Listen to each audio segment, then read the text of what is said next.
Ducati just got publicly dismantled by their own two-time world champion in post-race debriefs and media analysis. And the worst part? He was right. August 9th, 2026. Silverstone. Pecco Bagnaia crossed the line well outside the top 10 after struggling with severe tire issues. For context, this is a rider who won back-to-back world championships, a rider Ducati built their entire factory program around, and he just posted his worst finish of the season riding their flagship GP26 machine. Initial Paddock speculation attempted to point to tire degradation rather than deeper bike setup issues. Standard PR damage control. Blame the rubber, protect the brand. Bagnaia walked straight into the TV pen and torched that narrative on camera. "I cannot imagine something worse than my performance today," he told the interviewer, voice flat with frustration. "In the last 2 laps, I rode without touching the knee on the right side. The right side was completely finished, but it's not a problem of the tire. It's our bike that is not finding the grip." He couldn't lean far enough to get his knee down on a MotoGP bike at race pace because the rear grip had vanished so completely that leaning harder would have meant hitting the ground. And then he said the quiet part out loud. "It's the bike, not Michelin, not track temperature, not bad luck." The GP26 itself, the machine Ducati spent millions developing, the bike that was supposed to defend their championship dominance. Bagnaia just made it clear that Ducati has a critical grip issue on the GP26, and he did it while Ducati's engineering team was still workshopping their excuses. Marc Márquez backed him within the hour. When asked about the tire degradation, Márquez didn't take the out. Ducati handed him. The problem was not tire wear, it was graining, he clarified. When you have graining, it is as if the rubber is not working at the right temperature.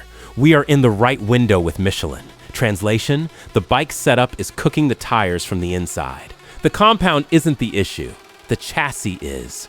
2 factory riders, same diagnosis, both refusing to let the team bury the truth under a tire compound alibi.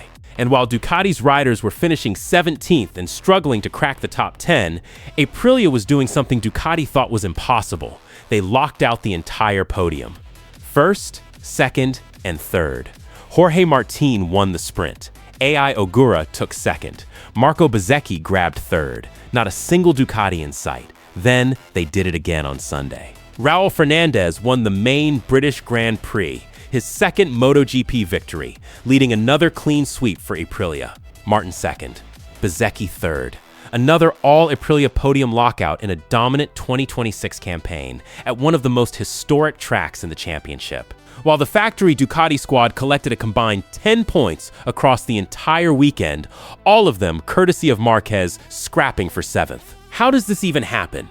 Ducati has dominated MotoGP for years. They've fielded the deepest rider lineup, the most advanced aerodynamics, the most wins in recent seasons. And now they're getting humiliated by a manufacturer that was fighting for midfield relevance just 2 seasons ago. If you're starting to see the cracks in what everyone thought was an untouchable program, subscribe, because this kind of implosion doesn't happen in a vacuum, and the deeper you look, the worse it gets. The telemetry told the story Ducati didn't want anyone reading. The factory Ducatis were shredding their rear tires in 4 laps. 4.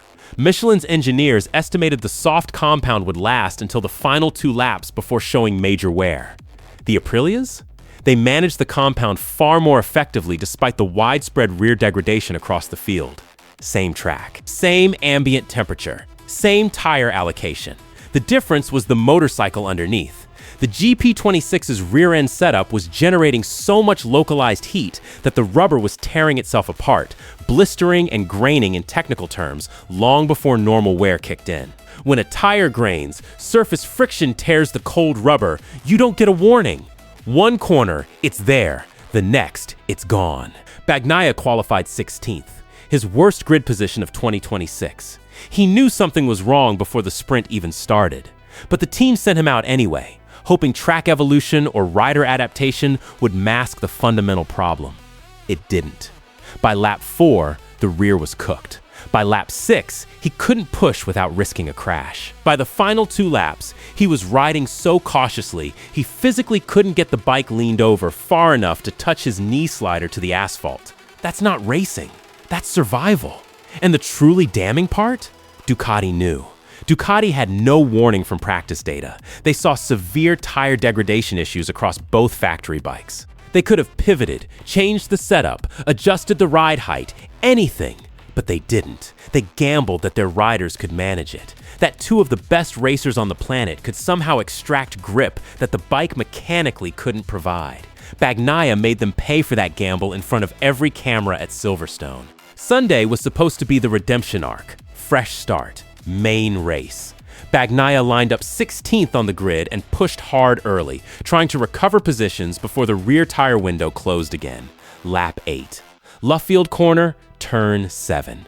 On corner exit, the front end folded, not under braking, not on entry, exiting. The steering head snapped shut in milliseconds and he was on the ground before he could react. "Very strange, honestly," he told the press afterward, voice hollow. "I've never lost the front exiting from a corner. We don't know what to do. We don't know what to do." From a two-time world champion, about a factory bike, mid-season, that's panic. That's a team that has lost the plot. Dall'Igna, Ducati's general manager, the architect of their entire MotoGP resurgence, faced the media on August the 13th and abandoned the defensive posture entirely. No spin, no optimism, just a blunt admission. Silverstone was a reality check, and Ducati was never really in the race. Never really in the race, at a circuit where they've historically been competitive. Against a manufacturer they've outspent and outdeveloped for half a decade. If this moment resonates, take a second to hit like. It genuinely helps push this to more people who need to see how fast the hierarchy is shifting. This context makes this collapse feel less like a bad weekend and more like a tipping point. Bagnaia already has one foot out the door. On June the 24th, 2026, Ducati officially announced that their two-time champion would be leaving the factory team at the end of the season to join Aprilia Racing for 2027. Multi-year deal, factory seat, full factory support. Think about the optics. Bagnaia signs with Aprilia. 6 weeks later, Aprilia locks out both podiums at Silverstone while Ducati posts their worst weekend in recent memory. And Bagnaia is still contractually obligated to ride for Ducati through the end of 2026, knowing he's moving to the team that just publicly embarrassed them. The Paddock Politics are brutal. Ducati managed high-profile garage tension after signing Marc Márquez for 2025. He responded by winning 2 titles anyway, then walking. But instead of a graceful exit, Ducati handed him a bike he can't trust, and Aprilia handed him a front-row seat to watch his future team dismantle his current one. Jorge Martin is leading the 2026 championship with 240 points. He's riding in Aprilia. Marco Bezzecchi is second with 209. Aprilia. AI Ogura is third with 203. Trackhouse Aprilia. The top 3 riders in the championship are all on bikes from Noel, and Ducati's factory riders are fighting for top 10 finishes. This goes beyond a routine slump. This is a power shift. And Raul Fernandez, who just renewed with Trackhouse Aprilia through 2028, chose Sunday, August 9th to collect his first ever MotoGP victory. Not at a flyaway round where the spotlight is dim. At Silverstone, in front of the British crowd, leading in Aprilia 1-2-3. The timing was surgical.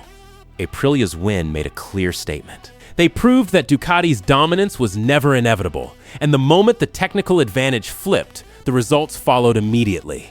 So what happens next?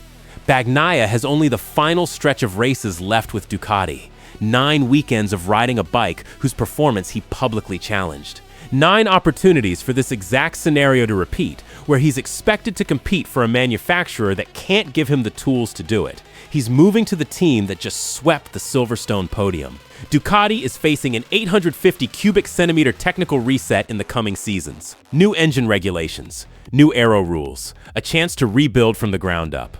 But they're walking into that reset, having just lost their 2-time champion, having been outperformed by a rival they used to dominate, and having had their technical flaws exposed on live television by the rider who knew the bike better than anyone. Aprilia, meanwhile, is entering that same reset with the top 3 championship positions locked down, a development pipeline that clearly works, and a proven system looking ahead to 2027. Ducati built an empire in MotoGP. They turned Borgo Panigale into the default factory choice for any rider serious about winning titles. And in one weekend at Silverstone, Aprilia proved that empire was built on technical superiority, not inevitability. The second that superiority cracked, the whole structure came down. Bagnaia criticized Ducati's engineering team on live TV because he had no other option. When the bike fails and the team tries to cover it with excuses, a rider has two choices: stay quiet and let the lie stand, or speak the truth and burn the bridge. He burned that bridge on camera, with telemetry data to back him up. And now he's walking across that bridge to the team that just humiliated the one he's leaving. The one that can actually give him grip when he leans the bike. The one that knows what to do. If any of this stuck with you, like and subscribe, because the 2027 season is going to be chaos, and you'll want to see how this plays out when Bagnaia finally gets off the bike that tried to end his career and onto the one that just ended Ducati's dominance.